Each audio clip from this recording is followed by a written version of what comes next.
This video ponders the question, did I just buy the most expensive piece of scrap? Not crap, but scrap on the planet. Yeah, there's some.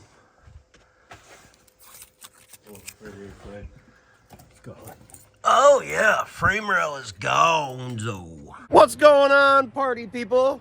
Where there's a way, there's a clay. All right, so here's the deal. We've got a 2004 Toyota Sienna, 69,000 original miles, spotless van. Interior spotless, 3 sets of keys. And backup camera, this little mirror thing right here. Woo! Starts up, runs perfect, not even a check engine light on. It even has a sweet little feature. Yeah, it sounds terrible, but it works. It's a wheelchair ramp for Colin. That's really nice. No rust underneath the doors. Do you folks have any idea how much a new one of these vans would cost? Even a used one. A brand new one similar to this one would be $90,000.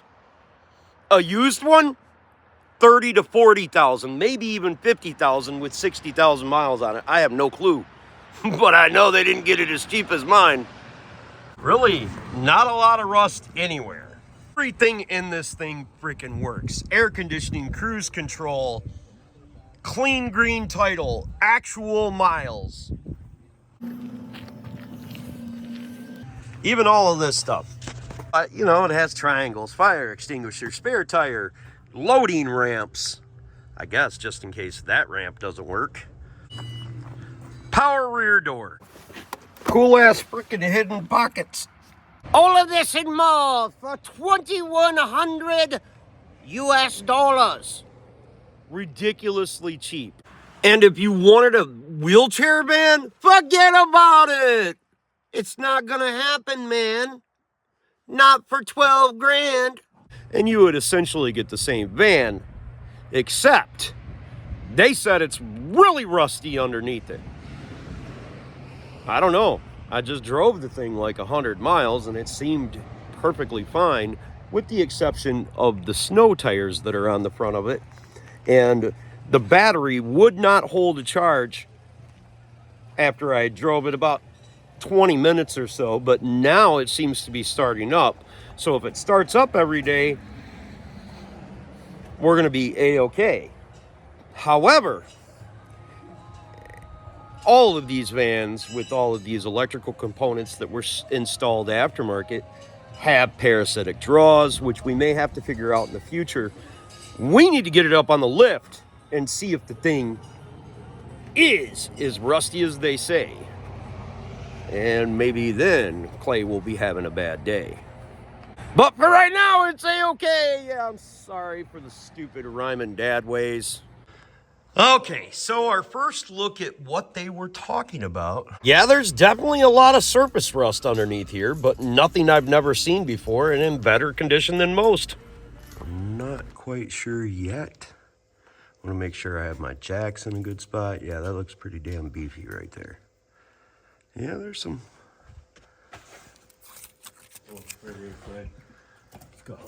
Oh yeah, frame rail is gonzo.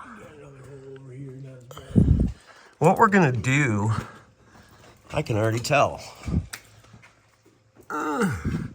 That's just a floor frame rail right there. What do you keyboard wizards think? You should probably wait till you hear what I'm gonna do. I am the Elon Musk of rust. So the folks that sold this to me told me that it was unsafe to drive, and this rust was the reason I was getting it so cheap. Now, most of you and most people at shops will look at this and say, that's not possible to fix. But you have to consider what that box actually does. There's 2 things that it's there for: floor support and inertia during an impact. Most vehicles traveling at a speed of 35 miles an hour or faster, when they collide with an inanimate object or an object going at the same speed, are probably going to be totaled no matter what the frame condition looks like. Yeah, I mean, I could see why they told them that. Wasn't like I thought it was going to be. But we can just do subframe connectors up inside here and connect all of that right there. But even right now, that's just a floor support. It's supporting the floor, and that's the base of the thing there. That's just paint. That steel plate underneath there. So, that's pretty good. Turn on some light here. Oh, I see a home. It's almost like we can look through China. Okay. Yeah, I can see why they would tell them that. I don't know how dangerous it is, though. Accidents are going to happen. And being in something unsafe is not cool. But there are ways to repair this and do it totally different than they did it from the manufacturer. Hence the reason for the Elon Musk of rust. Most of my automotive structure repairs exceed, and I mean well exceed, the durability and quality of the auto manufacturer, because I make things like somebody was making them back in the 50s. Straightforward, super structural, and in a lot thicker gauge than this crap that they put underneath cars nowadays. This is all just... I can see why they could tell them that. I'll fix this shit. This is not an issue for old Clayboy. They don't call me the Elon Musk of rust for nothing, I guess.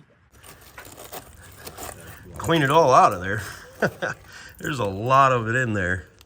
But yeah, that whole frame rail's gone. This one's starting to. But at least this gives you an idea of what it's supposed to look like.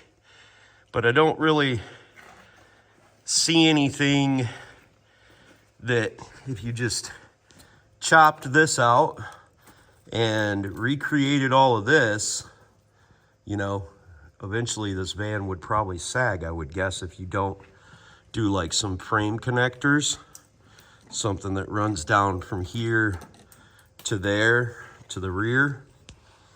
Yeah, I mean, it's worse than I assumed it was going to be, but I understand why they told them that. They weren't really trying to get too far on them, but I think it'd be a lot cheaper to try to repair this up a bit than it is to replace it, since replacing it cost about $90,000. It's just basically this floor support right here. It's junk, but we can remake all of this. So watch the front end fall down on me. YouTube death scene. Easiest way to remove a Toyota Sienna motor. Right. Wow. Yeah, that's pretty bad. But they didn't hide it from me. You just couldn't see it underneath the van. And I didn't really care. I would have bought the van no matter what, because it was so cheap. If you don't know me, my name's Clay with the YouTube The Clay Way, here in Grand Rapids, Muskegon, Western Michigan. And this is some stuff that I love to do. I'm gonna essentially build a new frame to connect the front engine cradle to the rear subframe. I'm gonna do it in such a way that if anybody ever else has this particular problem, they're gonna be able to order them from me. What do you guys think about my ideas, you mechanical types? Let me know in the comments down below. Also, if this is the first time you're watching one of my videos, please consider subscribing, clicking the notification, sharing my videos. Give me the sweet old thumbs up. If you've got a question for me and it's not baby mama drama related, you can look me up on Clay's AC and Auto Repair over the Facebook Messenger. Send me a DM. No dick pics, please. I get a lot of them, I guess because I'm so revered in the gay community, because of this art piece that's being made right now by my channel. But this is called the Clay Way, not the gay way. I don't judge, though. I don't judge. You just need to know when I'm joking and serious. Here's where the subframe connects to the body, and that's really solid there. And that's really solid there. But yeah, it's definitely fixable. If we tie it into this floor right here and cut all this back, we could actually box it in by just welding it to the tab that's right here. We just take a break and bend it at the top. Yeah, see? That's how we'll do it, see? One of the nice things about this repair is going to be is it is a straight shot from the front to the rear. And there's not a lot of things in the way. So I don't think that it'll take any more than a day to fix this the clay way. Really super cool. And I can make it beefier with extra connectors from both cradles. The real consequence of that situation is if you were in an impact in this vehicle, the integrity of the body is going to be seriously diminished. I specifically don't remember what the impacts of a vehicle are supposed to be that could be withstood. But at one time I was creating grills for Dodge Ram back in the mid-20s, right? Early 2000s. And they told me that they developed a polymer that would withstand a 3 to 5 mile an hour impact. So if you think about a grill in a car, before they made this weirdo polymer, it could only withstand a 3 to 5 mile impact, and they knew that. Then how many miles an hour do you think a car has to be traveling? And then the two cars come together and collide 25, 30, 35 miles an hour. If this car collided with another car at 15 to 20 miles an hour, it would get as much damage as a car going 35 miles an hour prior to this damage. Prior being this way. So, or prior being, I don't know what the hell I'm saying. Anyways, you get it. Now, what that rail does is it holds up the floor as well, but it also gives it that impact. So if you did take an impact, it takes away some of that inertia. But we're only talking about maybe 3 to 4 miles an hour difference between what it would have took when it was original to what it will take now. And even if that mileage, that speed is a little bit under, valued or whatever, say somebody hit you at 10 miles an hour more or whatever, it wouldn't make any difference. It still would be totaled if it was going to get totaled no matter what. But I do believe we can remake that box and give the rigidity back to the van, and it will allow for an impact to happen, especially if we make that box to where that box will go inside that box as it was originally intended from when it was manufactured. So I'm not really worried about safety in this van right now. I do believe we could probably drive this van for another 6 months or so before we had to fix it. And the only reason we're fixing it is because of a safety concern. Not so much for a drivability concern, meaning that is it safe if it gets in an accident? That's really the only reason we would even fix this situation. But that's my opinion.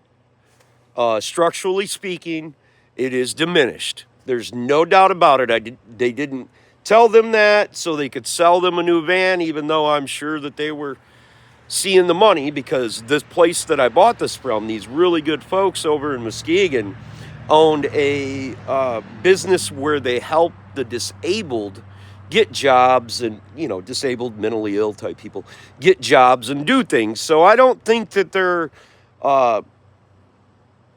business brought in a $90,000 to be able to replace this van, and I don't think most shops would want the liability from fixing it. But me, I'm not selling it to anybody. And wouldn't you agree that this thing's probably just not going to fall apart like a rusted frame on a Chevy or a Ford, where it droops down and just drops to the ground one day? I don't think that's going to happen anyway. Pat's going to drive this with Colin in there. So, and, I think it'll be fine. It's one of them things. We hope an accident doesn't happen, but hopefully we strengthen enough where it'll probably actually be better than when it was manufactured, because they use 18 gauge steel on this stuff, and it's not terribly strong to begin with. The difference between an 18 gauge steel is about, I believe, a 1/16 of thickness on the steel. It might even be 1/32. I'm not real sure, but regardless, I'm sure I'll improve upon it, and I'll make it collapsible, similar. So if it does get an impact, it'll stagger back. But yeah, that'll be in another video. So hope you guys dug this one. I'm really happy with this buy because of the price. I mean, my wife loves it. It drives really good. Need some new tires, but maybe next time. God bless y'all. Remember, no matter what it is that anyone else can do, you can do too. Don't be the next to them. Be the absolute first to you. Have the best of days. See you next time on the Clayways.